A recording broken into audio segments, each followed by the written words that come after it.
Okay, guys, so this morning we're talking about how do we rest. And honestly, I don't think there's a perfect answer for this, except when we talk about resting in God. There's definitely a lot that we can talk about. But I just want to make it a little bit more practical because I realize that people do not know how to rest. Okay? So my first thing would be like, we rest in the shadow of His wing. And I think that's so precious that is where we should dwell. That is where our ultimate rest comes from.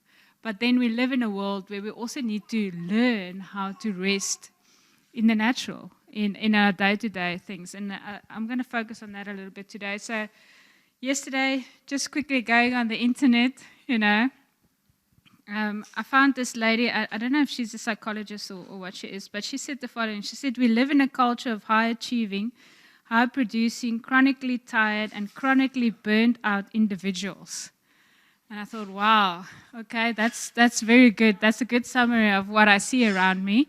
Doesn't even matter the age. It's just like people are just so tired. And then she said, we're suffering from a rest deficit because we don't understand the true power of rest. Now, I don't know if this lady is saved or what, but it just reminded me of the last few weeks where we said that, God said rest. It's one of the commandments we don't think we should keep. And so we don't understand the true power of rest. And so we think that we should be strong and just keep on running and just do this life. And that's why I think it's important for all of us to figure out, how do I rest? Okay? And so I wrote here, I said, first ask yourself, why am I tired? Because I think if you don't know why am I exhausted, then it's difficult to know how to rest, because you need different types of rest. Okay?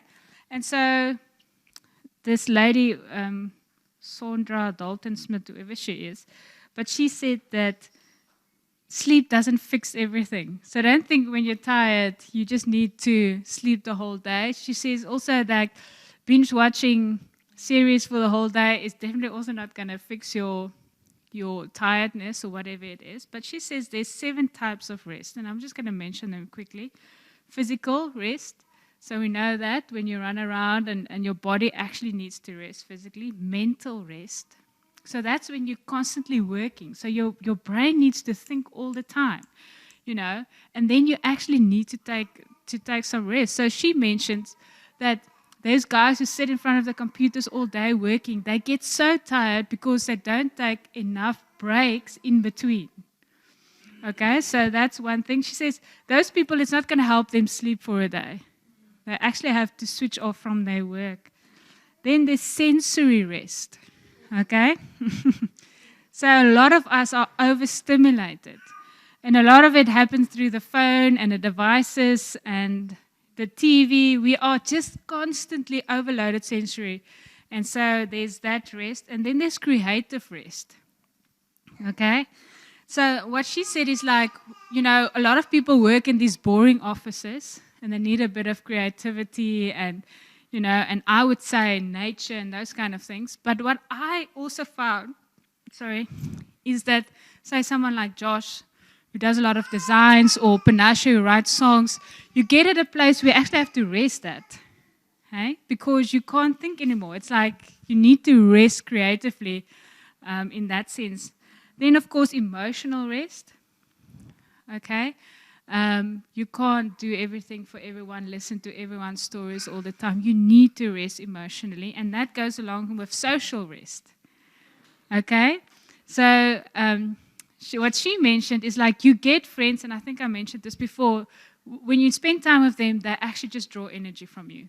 Like you don't walk, you enjoy being with them, but when you walk away, you can feel, oh, I had to give so much now. This can even be sometimes with your family. Like that's socially just drawing from you. And then what I would just add to that is like, for me, I know I'm an introvert, although people want to tell me differently.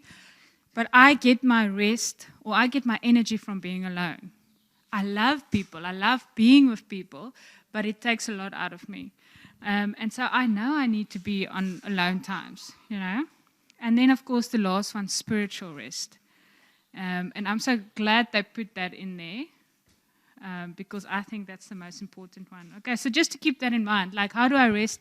Figure out, why am I tired? Like Derek would ask me so many times, but why am I so tired? Like, he thinks because it's just the work or it's just this, but what he doesn't realize, or what we sometimes don't realize, is that we are tired emotionally because we have to deal with so many things. You need a break from those kind of things.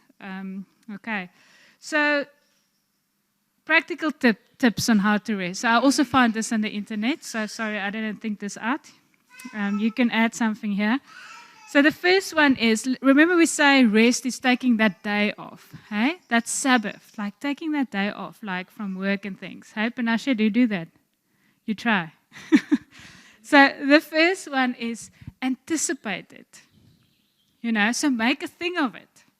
It's not just like, okay, I need to rest today. No, like the week before is like, oh, Saturday I'm resting. It's like you're excited about it. You almost start to think, okay, what book am I going to read? Or what's my plans for that? So it's not just, oh, I'm resting. It's like, that is my day. I'm looking forward to it, to that rest day. Not making an idol out of it, but really just getting excited. It's something that you do. It's not just something that happens. Okay. Number 2, they say, write down your so that. I'm having a sabbatical or I'm having a rest day so that I can be filled for the next week. Because sometimes we're like, oh, I don't need this or what. No. Remind yourself, why am I doing this? And so I think when we do that more, I'm doing this so that I can minister to people more effectively this week. Then you're like, oh, I need this. I actually need to be filled. I actually need to just have the worship music blasting in my house while I'm working in the garden or whatever the way you rest. But just to be filled so that I have the capacity again this week to give. Because I said I've done this many times. I've done like weeks, where you just go on and you just give. But then you get to a place where you can't anymore, and you start to trust in your own abilities and your own words and all those kind of things. Okay. Then number 3, put away your screens. Okay. It's a difficult one for most people these days, but when Derek and I was on holiday a few weeks ago, I was like, I didn't even want to look at my screen because it made me tired. So I realized, like, just put it somewhere. It was just incredible to have that off time. I like this one. They say, eat differently. Like if that's your day, have a brunch or make something, invite Trianne over to make your breakfast or something like that. But really make an effort, like it's a different day. It's not my typical, like for Derek and I, we don't do boiled eggs on a Saturday when we rest. We have a nice breakfast. We make bacon and eggs and onions and mushrooms, whatever. It's different. So we take the time to relax and make it nice. Where every other day it's like quickly just make this and so on. So you actually enjoy just sitting around the table and having a good time. Then they also say sleep differently. Okay, so maybe you have to wake up a bit later, or some of us earlier, or go to bed earlier. Or take an afternoon nap. Like, just don't do the typical thing for that day. Then I also like this one. They say, make something. Be creative. God is a God who creates. Now, if you create every day, you're not going to design on that day, for instance. But you can maybe make something in the garden, or you draw something, or what's that, doodle? What do they call it? Doodle something, or whatever it might be, crochet, or bake a cake. Yeah, just be just be creative. That releases so much, and we get to don't try and do something and you struggle so much that you want to hit, through the wall or whatever, because if you get frustrated, do something that. It's not you don't have to fix the house now. It's just enjoying being creative. And go outside. Okay? So many times when I rest, I'm like, all I want to do is lie on the couch.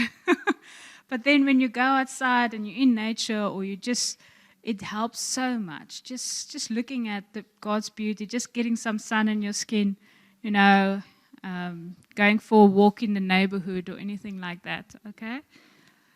And then I like this one especially. They say, start a new tradition on your rest day. A new tradition. Like it's something that you and your family do. This is what you do on your rest day. Now, I don't know. It can be you have a karaoke or something simple like you have a big breakfast, or you all, walk around the neighborhood, whatever it might be. But so that they say your children from an early age can know that, okay, on this day we rest.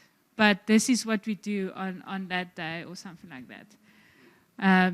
So this is, like I said, practical tips. I think there's much more, but I found these ones quite different than the usual, tips we get on how to rest. But what I just want to say, if you're not going to plan it, it's not going to happen. Okay, and even for Derek and I, he made he made a day's rest day, but it's not happening. It's not happening. So we still have a long way to go in that.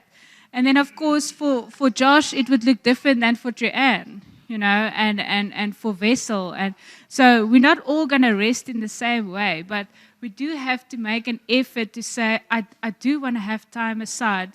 And a part of me feels like it's laying down a bit of pride also. Someone said to me this weekend, they had a word for me, you don't have to be strong in everything. I was like, oh, thank you. And it's just like you don't have to have it together all the time. You must have a time when you rest, because if we just keep on going, we're saying, Lord, we don't trust you, isn't it? We don't trust you for those days where I can actually enjoy your presence. And now that we're doing Song of Solomon, I'm so convicted about just enjoying God's love.